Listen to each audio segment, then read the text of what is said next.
बिस्मिल्लाहिर्रहमानिर्रहीम। खुश रहें, आबाद रहें, जहाँ भी रहें हैप्पी रहें और हेल्दी रहें।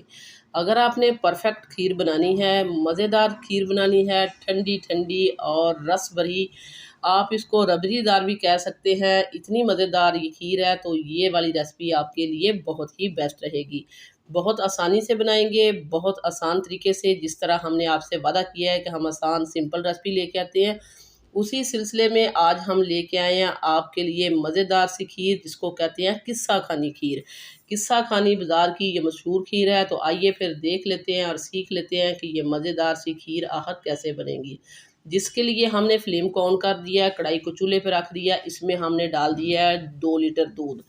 दूध को जब तक बॉयल आता है तब तक हम दूसरा प्रोसीजर जो है इसका शुरू कर देते हैं। तो यहाँ हमने ले लिया एक ब्लेंडर जग, इसमें हम डाल देते हैं ये तकरीबन 100 ग्राम हमारे पास टोटा राइस है।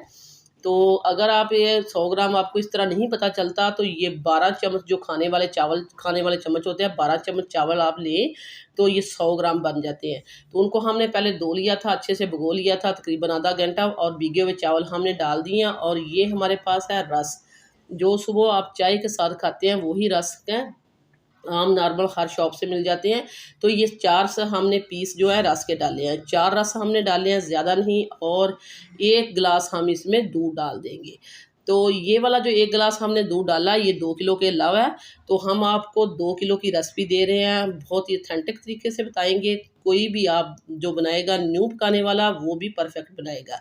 तो ये देखें, इस तरह आपने स्मूथ सा इसका पेस्ट बना लेना, पीस लेना। तो यहाँ जो है दूध में बॉयल आ रहे हैं बहुत ही अच्छे से, ये देखें। तो दूध हमारा काफ़ी अच्छे से बॉयल हो चुका है। अब हम इसमें डाल देते हैं चावल और रस जो हमने पीस लिए थे। तो ये देखें, सारा बैटर हमने इसमें डाल दिया है, जो आपके सामने हम स्मूथ सा बनाया था चावल और रस का। तो मुसलसल एक हाथ से हमने स्टिर करते जाना है, क्योंकि अभी कच्चे रस और कच्चे चावल और जो रस हमने डाले हैं वो नीचे बैठ सकते हैं। अगर आप स्टिर नहीं करेंगे तो नीचे पैंदे में जाके ये लग जाएंगे और सारी खीर का मज़ा जो है ख़राब हो जाएगा। तो आपने इसको मुसलसल स्टिर करते रहना, और इसी तरह हम इसको मीडियम टू लो फ्लेम पे पकाएंगे 25 से 30 मिनट तक। तो जब 25 से 30 मिनट हो जाएंगे तो फिर हम आपको बताएंगे कि आगे हम इसमें क्या डालने वाले हैं। तो दावत मेन्यू लेके आता है रोज़ाना की बुनियाद पर आपके लिए इजी, सिंपल और आसान रेसिपी। तो सब्सक्राइब कीजिए दावत मेन्यू को और बेल आइकन को ऑल पे सिलेक्ट कर दें, ताकि हर आने वाला नोटिफिकेशन आपको बर वक्त मिलता रहे।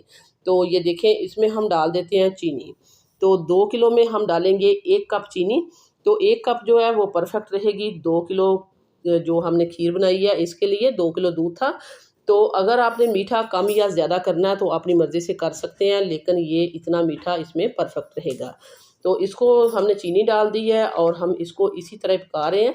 हमने 25 से 30 मिनट जब हो गए थे तो फिर हमने इसमें चीनी डाली है। तो चीनी भी इसमें डिज़ोल्व हो चुकी है, और अब हम इसमें डाल देते हैं 2 टेबल स्पून केवड़ा एसेंस। केवड़ा एसेंस डालने का मतलब ये है कि इसमें खुशबू आए। जब हम बाज़ार से किस्सा खानी खीर लेके खाते हैं या कोई भी रबड़ी खीर बाज़ार से खाते हैं तो उससे बहुत ही अच्छी सी खुशबू आ रही होती है। तो ये मज़ेदार सी ये खीर जो है बाज़ार जैसी हमने बनानी है। तो ये देखें, यहाँ हमने इसको टोटल 30 मिनट पकाया। 30 मिनट के बाद हमारी अच्छी सी खीर तैयार हो चुकी है। इसको हमने डाल दिया मिट्टी के बर्तन में। मिट्टी के बर्तन में एक तो ये बहुत अच्छे से जमेगी, और बहुत ही जो ठंडी ठंडी खीर जो हमने गर्मियों के लिए स्पेशल खीर बनाई है, तो इसलिए आजकल जो मिट्टी के बर्तन हैं वो बहुत ही अच्छे लगते हैं, और बहुत ही अच्छी सी सूंधी सूंधी उनकी खुशबू भी आती है। ऊपर हमने डाल दिया बादाम पिस्ता, उसको हमने हल्का हल्का क्रश कर लिया था, और 1 घंटे के लिए हमने इसको ठंडा करने के लिए रख दिया था। 1 घंटा हो गया, ठंडी होके हमारे पास आ चुकी है। इसकी आप कंडीशन दे सकते हैं कितनी ये मज़ेदार, कितनी ये रबड़ीदार हमारी जो किस्सा खानी खीर जो है बन चुकी है। तो अब हमने आपको आपके सामने निकाला और इसको टेस्ट करके भी बताते हैं।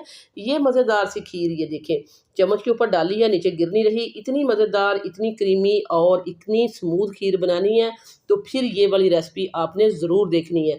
वीडियो इस स्टेज पे ज़रा सी भी अच्छी लग रही है तो दावत मेन्यू को सब्सक्राइब कर दें और वीडियो को लाइक कर दें। आप लोगों का बेहद शुक्रिया। वापस आएंगे एक और मज़ेदार सी अच्छी सी रेसिपी के साथ। अल्लाह निगहबान।